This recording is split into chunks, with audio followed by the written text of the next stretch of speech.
Hi, my name's Steve and welcome to the Seaside Allotment channel.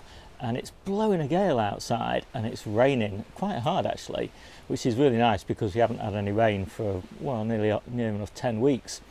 But anyway, this video is about my favourite fruits and veggies. Onto New Zealand spinach. Now, one of the things that we try and do all year round is we always try to have something that can be used as a spinach. So sometimes it's perpetual spinach, sometimes it's New Zealand spinach, sometimes it's true spinach, sometimes it's field bean tops. There's always a spinach alternative in our diet, or true spinach.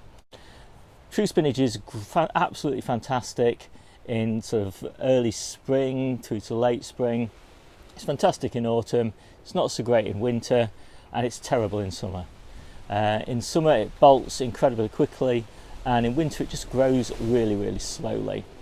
So in winter we tend to go for chard, perpetual spinach and field bean tops. Field bean tops are the absolute star of the show. I've got another video on those which you can find in the description of this video. But in summer the best thing we've found is New Zealand spinach. It's fairly drought tolerant, but I'll come on to that when I talk about watering. It doesn't bolt, and it's quite a succulent leaf, and it can be really nice and crunchy in salads. If you get the right leaves, you've got to get the highest quality ones for salads. But it's great in smoothies, and it's great as a stir-fry green, for example, or blended up in soups or whatever you want. And the way, I'll talk a bit about the way that we grow it. So basically we always grow it in the same beds, and we do that because it self-seeds, and it is a really successful self-seeder. And so that means that come early spring, very early spring actually, the seeds start coming up in the cold frame that it grows in, or the cold frames that it grows in,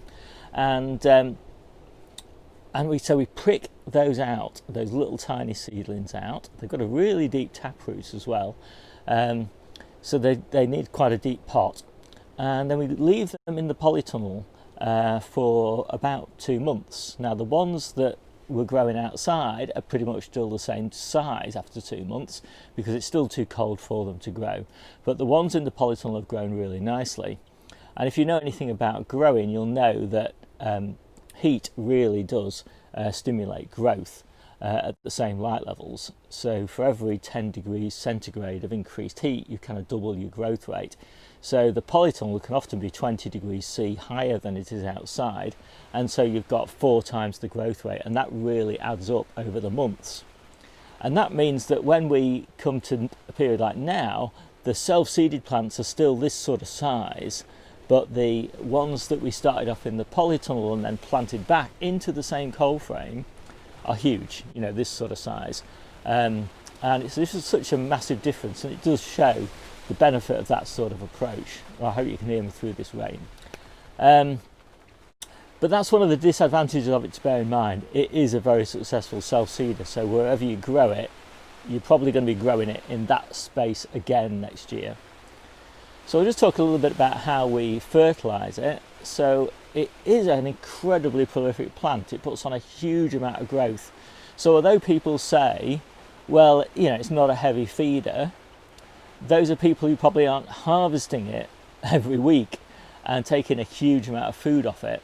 If you're doing that, we like to put down some poultry manure pellets and quite a lot actually, a couple of handfuls of seaweed meal. People also say, well, it's quite drought tolerant, it really loves sandy soil, it grows on sand dunes, etc, etc. That's in its native habitat, New Zealand. Actually, I'm not sure whether it's its native habitat, but that's where it often is talked about. And so, yeah, so it is quite drought tolerant, but again, if you're harvesting it every week, you've got to give it water. So we will be giving it, you know, at least one 10-litre watering can a week. Often more if it's really sunny.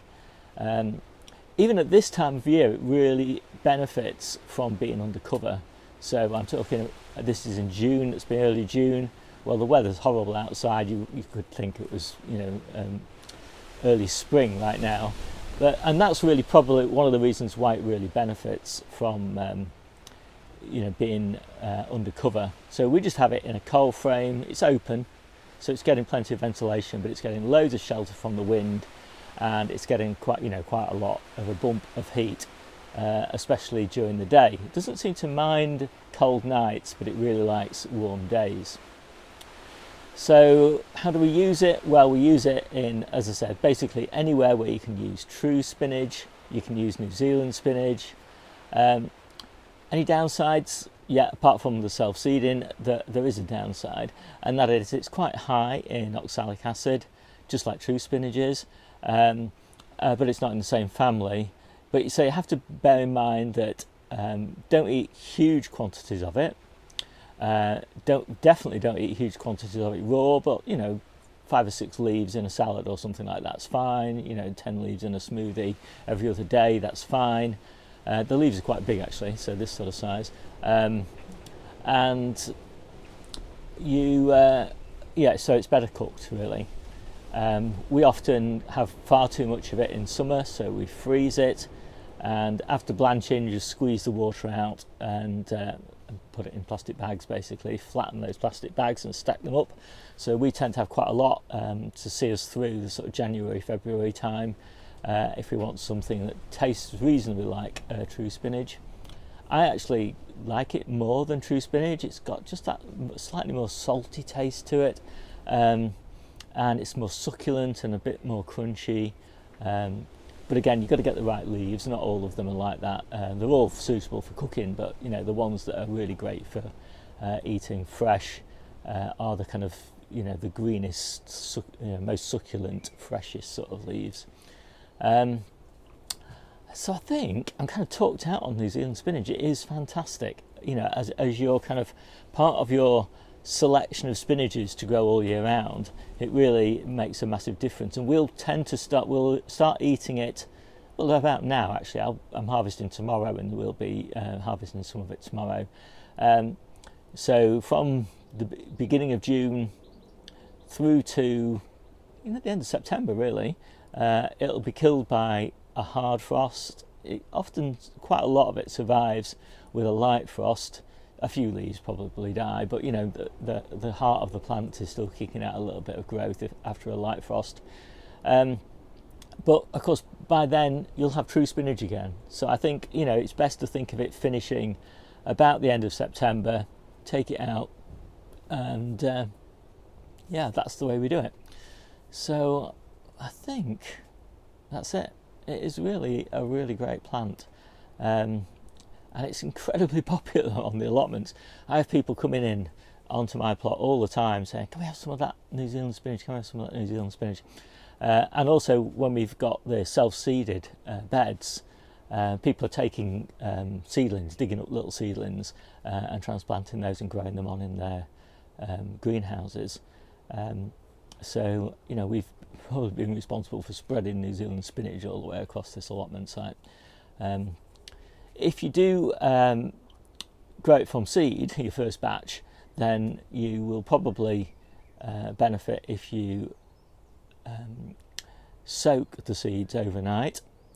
Although I'm kind of touch and go on whether that's a good recommendation, because half of the time I've not bothered doing that and they've germinated just as well as the ones that I did soak, so it doesn't seem to be hugely important. It does take a long time to come up though, and so don't give up on it. And it doesn't grow, as I said, very well in modules. It's much happier in the ground, but it's got to be in the ground somewhere warm. So I think that's it for New Zealand spinach. Hope you try it, hope you enjoy it.